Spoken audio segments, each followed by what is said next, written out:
Welcome home, brave heroes. I'm Ash. This is HeroQuest, and this is the BwodeCast, the long-form podcast-styled series best enjoyed on your way to or from work, home, or school, or perhaps the store, or perhaps you are driving a few states away to go see a concert or attend a convention or some other event, or perhaps you decided you were finally going to take that 5-hour trip out to Noble Night Games so that you can spend money that you don't have on bits of cardboard and plastic that you don't need. I know I'd love to do that one of these days. I think it's only about a 5 or 6 hour drive. I'm not totally sure. That I might be getting that confused with Gen Con, which I won't be able to make this year due to some sad reasons, but it's an event that I would still very much love to go to. I think the golden Gen Con would have been the one to go to last year, but I'm genuinely still very excited for Gen Con. And who knows what they'll have next year. Who knows what they'll have this year? I mean, there's a lot of stuff that people could be revealing at Gen Con. There's definitely a lot of stuff to go interact with, a lot of content that could be made, a lot of delicious content that I could be making if I were able to make it to Gen Con. But I cannot, and that's fine. And this year, it doesn't really have anything to do with money. It's just, it's something else that I won't divulge here. So anyways, what do we want to talk about today? I have a topic all lined out, somewhat haphazardly planned, and I would love to know what you're up to. How have you been since the last BwodeCast? It's been a long time since I had a BwodeCast. I've been doing a lot of stuff, is why. I have been getting involved in the HeroQuest Quest Jam event. I have game jams on my other channel that I've been getting through and hosting. And I've had my personal projects. I've got 2 large personal projects that are pretty ambitious. One really, really large, I'll say, personal project that's very ambitious, but I'm getting through it because I have a real passion for this one. It's Project F. If you're a member of the Discord, you'll have access to what exactly it is, what I'm doing. And of course, Discord access is free. You can go into my description on YouTube and join my Amalgam Archive Discord to check things out.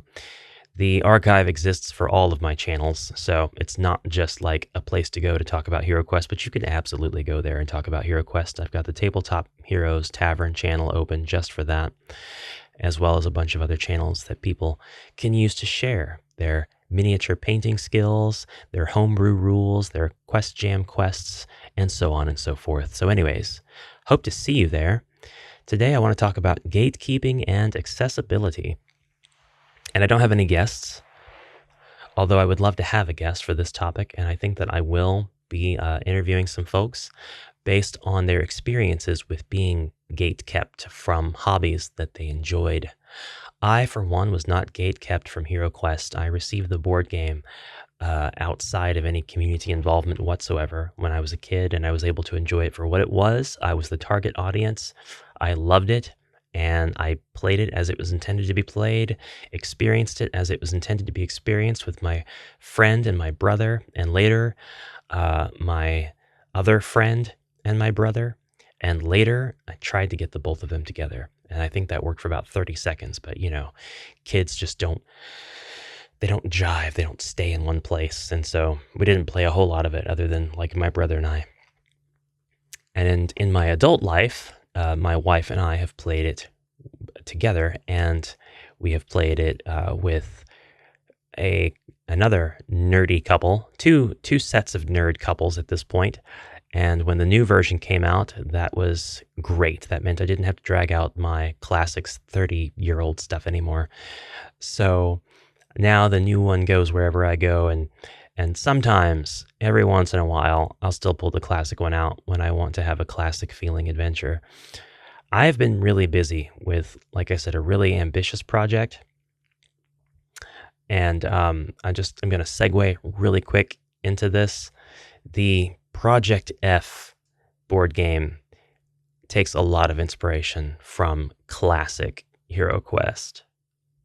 And specifically that one, because I'm trying to replicate feelings that I had when I first discovered HQ when I first got into it, when I was first wowed at the idea that there were these beautiful little monster sculpts with this board game, and you could move them tile at a time and do things like open doors and place furniture. It just meshed so well with my video game riddled brain. I loved the idea of the fantasy dungeon board game, and I still continue to do so. I had a similar feeling when I discovered Dungeon Quest a few years back on Always Bored Never Boring's channel, and acquiring the classic version of that game reawakened a lot of that in me. I don't remember if I got Dragon Strike before or after that, but playing Dragon Strike, watching the VHS and playing it with friends, while it wasn't the same, it was a new discovery that was kind of like tangentially related to the original HeroQuest joy. It was like, oh man, if I'd had this as a kid, I probably would have gone head on full into Dungeons and Dragons later. Or I would have tried to be cool and hipster-like, and I would have avoided Dungeons and Dragons entirely in favor of its board game intro experience. But anyways, I've just been having a lot of fun building and crafting and theory crafting and designing. And some of this stuff will make its way over into HeroQuest and some of it won't. But gatekeeping, I know, does occasionally happen. When the new HeroQuest came out, I saw a lot of the old Facebook groups, which, social media is just about it can be as toxic as it is great. And sometimes more so, it's on a sort of sine wave between great and terrible at any given time. And it's not really a consistent sine wave. It's more of a random noise wave. But anyways, here's hoping I can stay in that positive social media zone and that you come here for the positive vibes.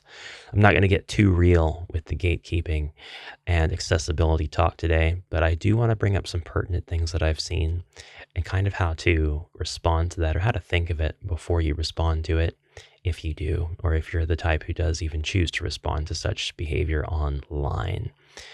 One of the things that I have seen has been, this no true Scotsman logical fallacy that the new HeroQuest isn't as good as the old. This is a fine preference to have.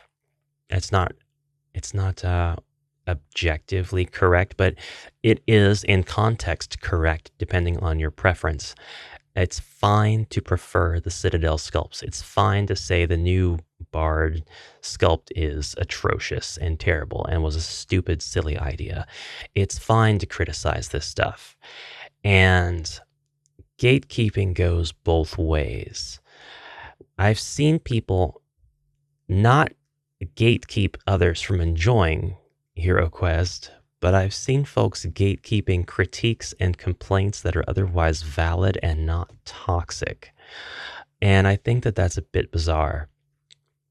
But I've seen people kind of try to shut them down when there's really no need to do so, other than maybe there's a perceived or perception that seeing that negativity will somehow spread to others in a group or cause an argument, because perhaps somebody else is going to step in and say, no, poopy pants, no, it's not. It's the new one's way better because of the material and the design and the lack of boot in the corridor.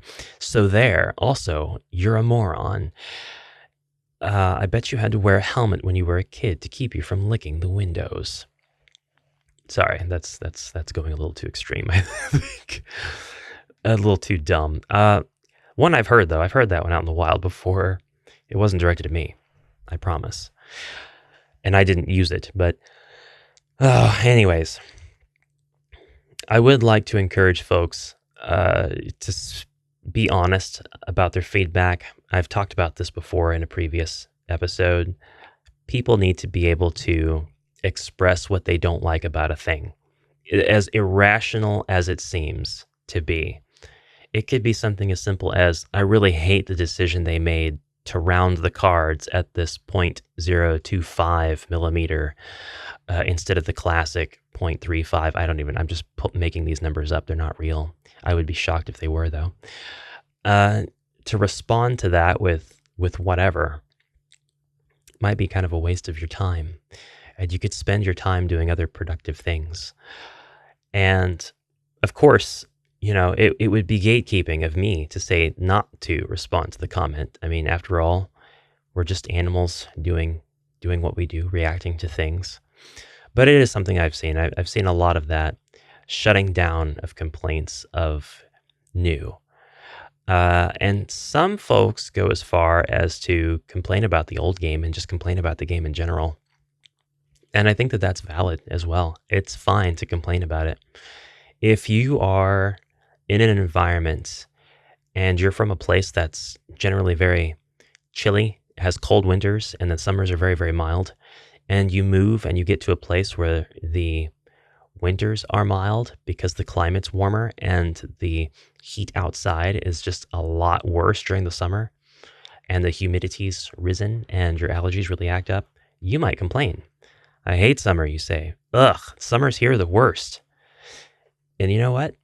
Who is anybody to tell you you're wrong? You're 100% right because you've got a whole context. You've got a whole perception behind your opinion. Somebody else could say, nah, I love it here. I love it. I love the summers here. I love the hot. They'll move to your place, your previous home, where the climate is cooler, experience one winter and say, oh God, I hate the winters. And that's valid and fine too. I'm not here just to kind of peacekeep arbitrarily, though.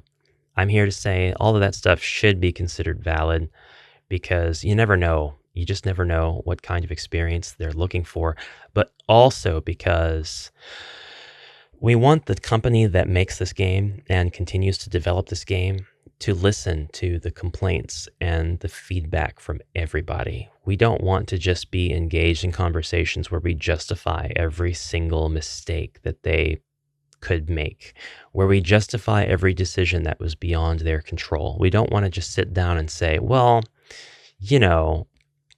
it's fine and we're lucky to have it because it could shut down at any moment. That's good, but it's not good enough. We need to be able to sit down and say, look, I have a real problem with the way this is represented in this game, or I have a problem with the way that this rule keeps affecting my table because it's vague. And if you guys are going to come up with a mechanic like this, it's fine to be clear about a mechanic. It's fine to not leave it ambiguous because we can make it vague or exclude it from the game or whatever as homebrewers. But, be clearer on your rules as written. Be clearer on this stuff.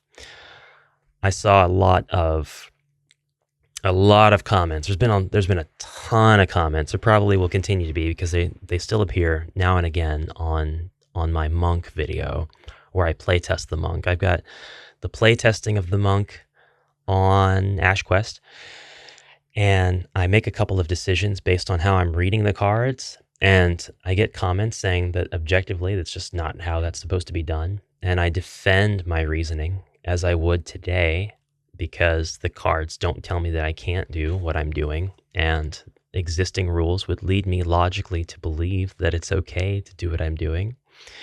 And there's still people who are like, nope, it's not done that way. And this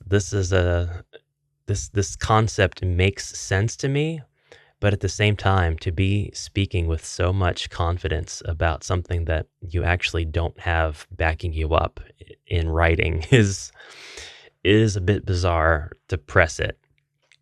Like, I know what the majority thinks. That's fine. I'm not in the majority, and that needs to be fine, I would think. But it's fine with me. It doesn't have to be fine with, I guess, the majority. Maybe that's a strange way to think. Maybe that's a different way for sure. I've seen a couple of corrections out in the wild lately as well, where folks will be talking about HeroQuest, their design convention, I'll call it, because technically to me that is what it is. It is a convention of designing characters and naming them. And what has been done classically, not just by HeroQuest, but by a number of games, is to have this barbarian, elf, dwarf, wizard setup. HeroQuest, I don't even think it was the first game to do it, but the specific makeup of these 4 heroes is done in a number of games. And it's a common complaint that somebody will bring up and say, why do we have barbarian, wizard, elf, and dwarf when the barbarian and the wizard are humans? What's with the race being a class? What's with the classes being races? Elf is not a class. This wasn't really a big deal. It wasn't it was kind of a minor until the Rogue Heir of Elithorn came out.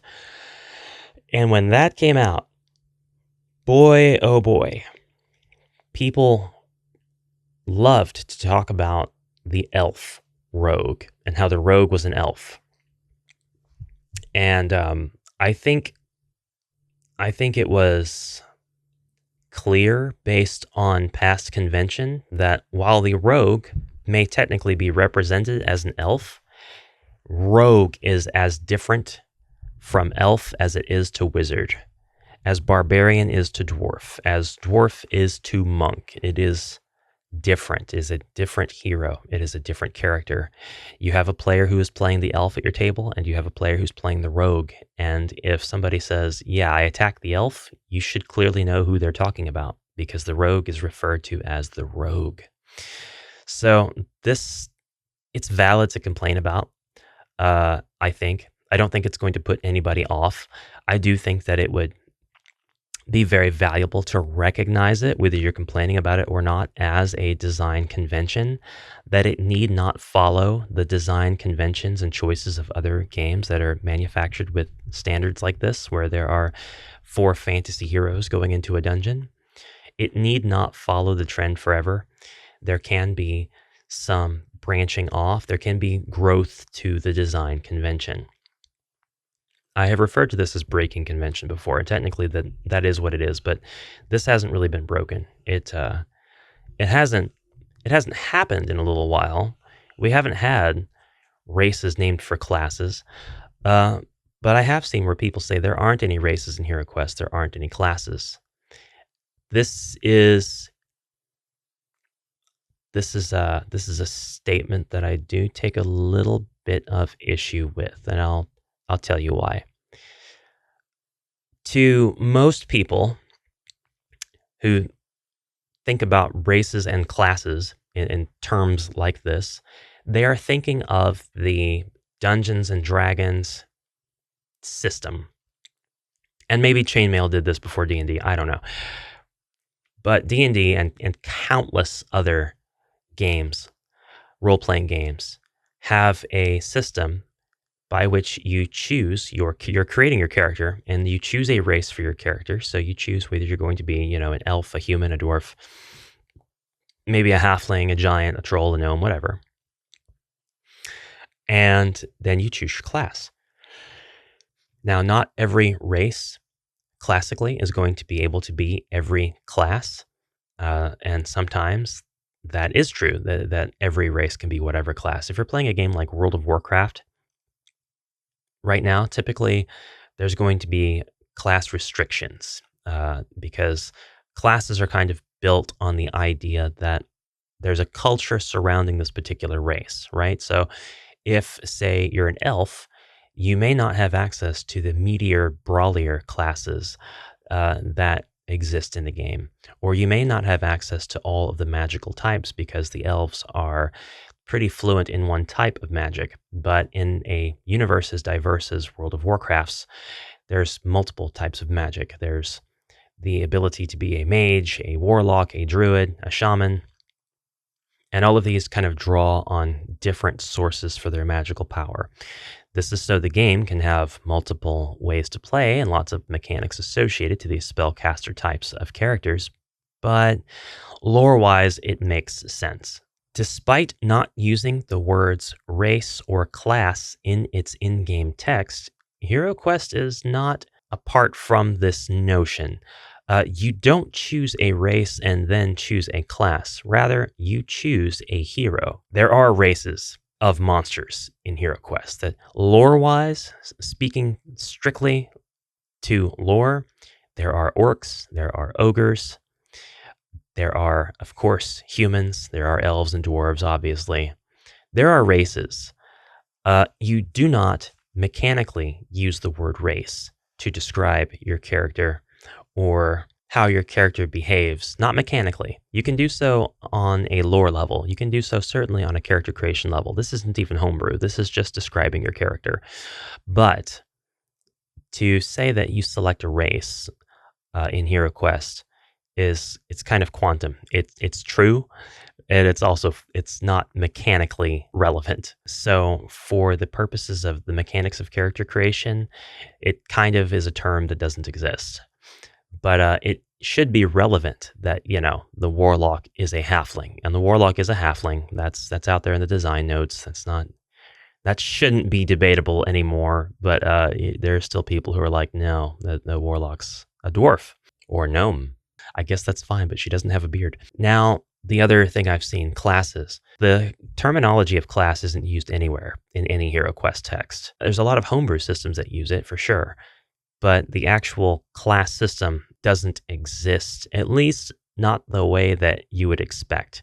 Classes are a thing that do exist in HeroQuest because a class provides you with instances of a particular entity. So each player at the table, as soon as they create a barbarian, they have created an instance of what is technically a class. And I'm not using class in the sense of Dungeons and Dragons and that terminology. I'm using it by its most technical term.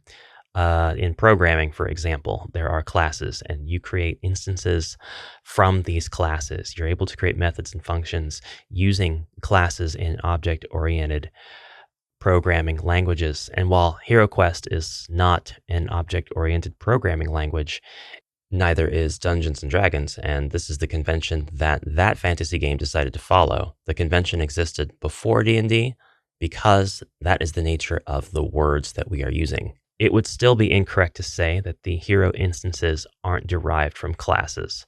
There is a class of hero called a barbarian.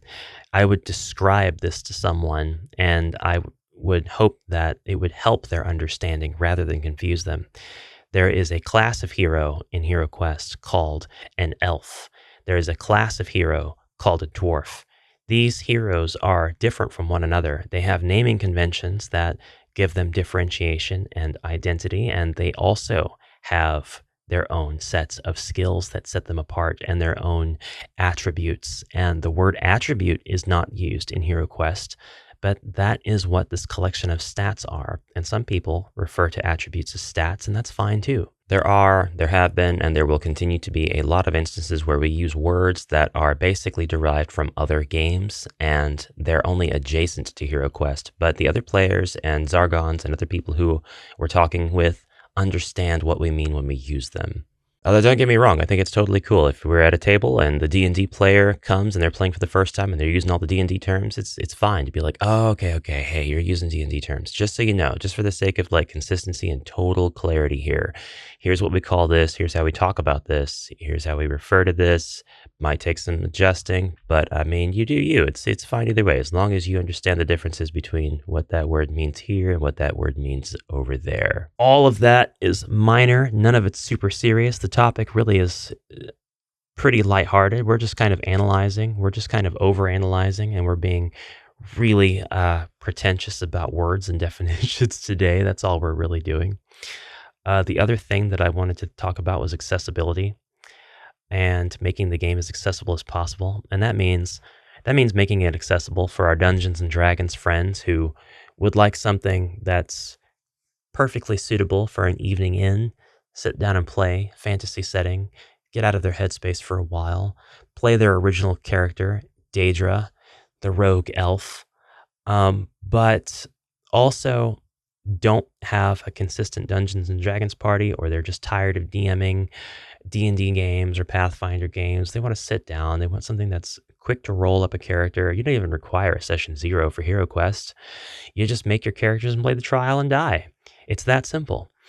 And we should welcome them to our tables. We should say, yeah, this is probably going to be a lot simpler than you're used to. It's going to require wrapping your head around some different concepts. We're going to have to use the board. We can't use theater of the mind.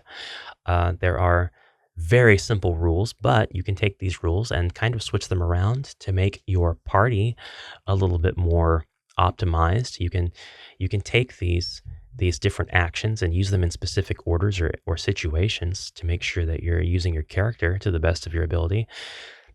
It's kind of a meta. The point is to have fun, though. The point in all of these games is to have fun. So just have fun. And if you're not having fun, play a different game.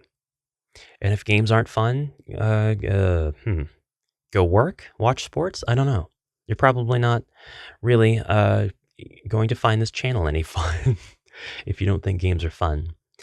So, accessibility in HeroQuest. I love that we are more accessible now than ever before. We being those of us who play quests, who make quests, who want other people to play our stuff.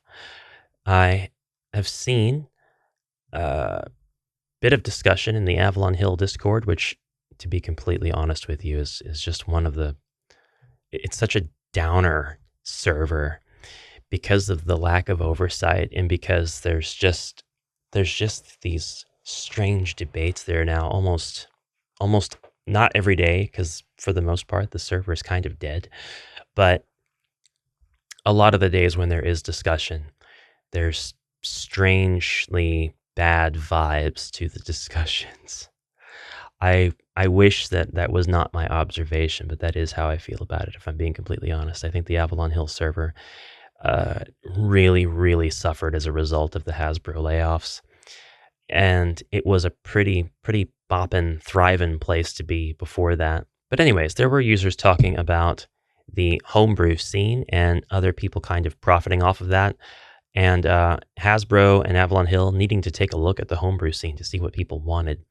And there's so much money right there. All they got to do is look at homebrew and they can see exactly what people are wanting. And then there was some counter thought to this.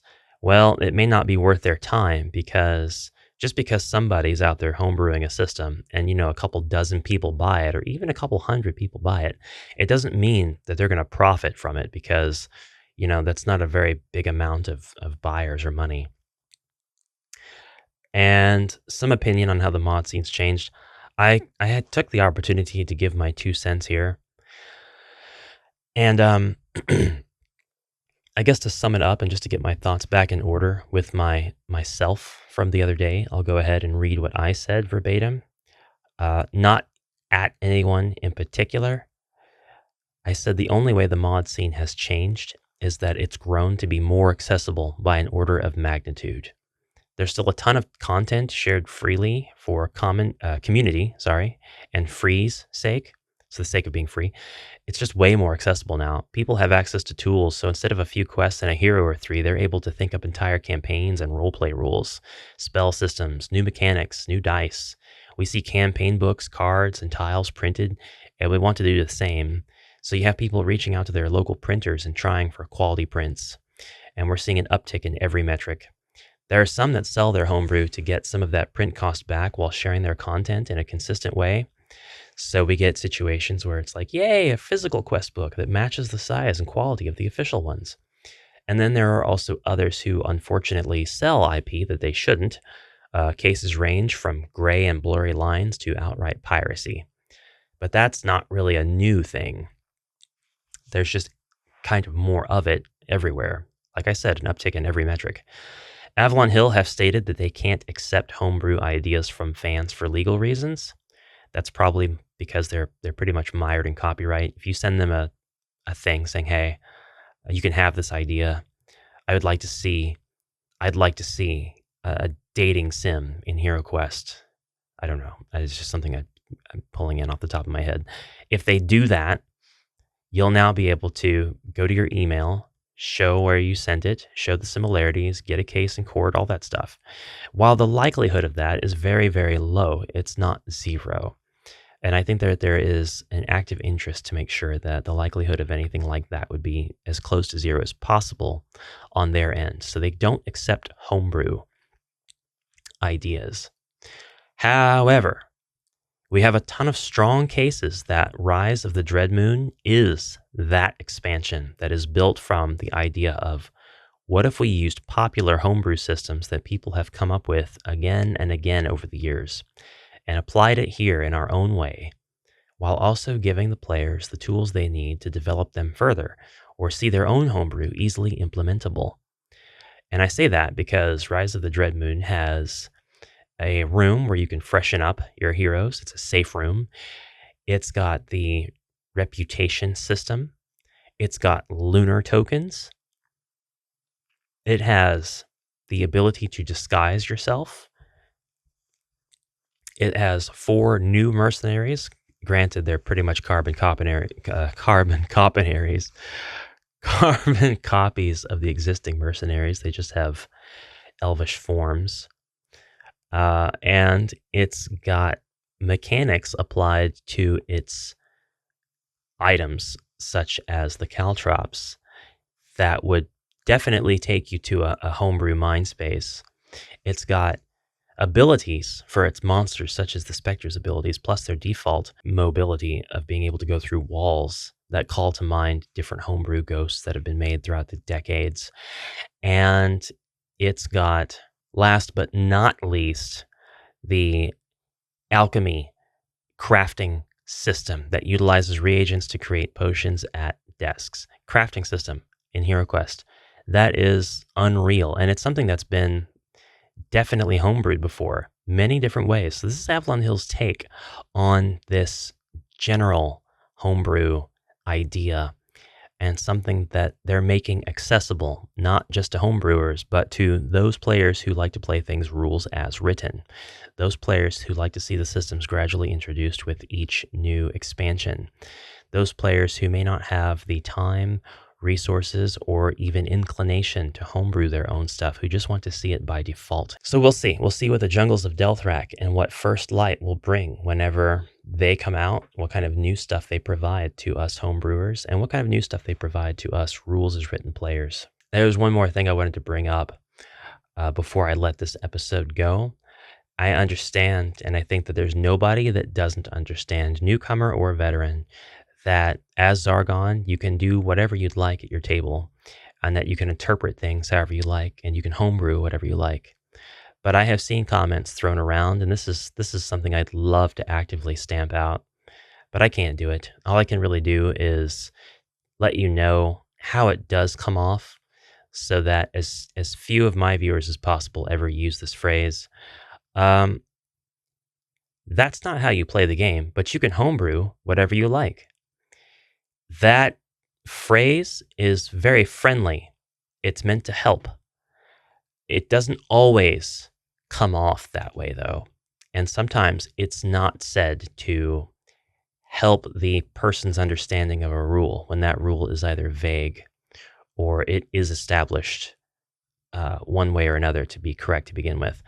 So if somebody is new to homebrewing and they're asking for advice, and they jump onto one of the forums or one of the groups, Facebook groups or somewhere, Discord, and they say, I really want to have like a trap that doesn't activate until all 4 of my players are in a room, but there's no trap like this. Can I just make one? It's like the entire room is now a pit. The floor just opens up and they all fall in only after the 4th hero enters.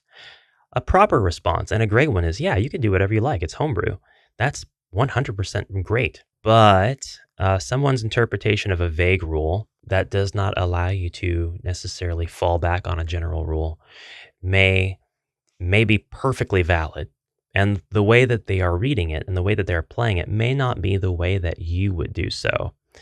But when they share that method of how they're reading it, I think an incorrect response, and here I am gatekeeping responses, an incorrect response, an unhelpful one certainly, is to say, well, that's not correct, but you're free to homebrew whatever you want. That's not homebrew. It's an interpretation of a rule as written. And if the rule is written vaguely, we go back to gatekeeping. We say, if the rule is written vaguely and you have a problem with that, please let the company know, so that they can be more direct and more clear. Because after that rule is printed, after it's on the card, in the manual, in the quest notes, whatever the case may be, It is gospel. The company can come back and say, hey, actually all helmets are made of metal one day. And the next, while it's highly unlikely, it's not zero, a new designer, a new product owner who is very open and very friendly and loves engaging with the fans on Discord could come online and say, no, canonically they're all wood. We changed that.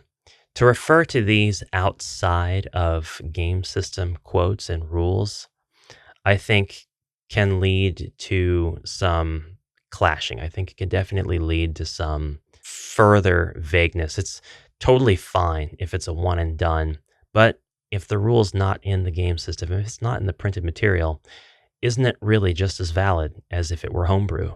I think so. I know that there will be people who disagree because, after all, if the creator says something, then it's true.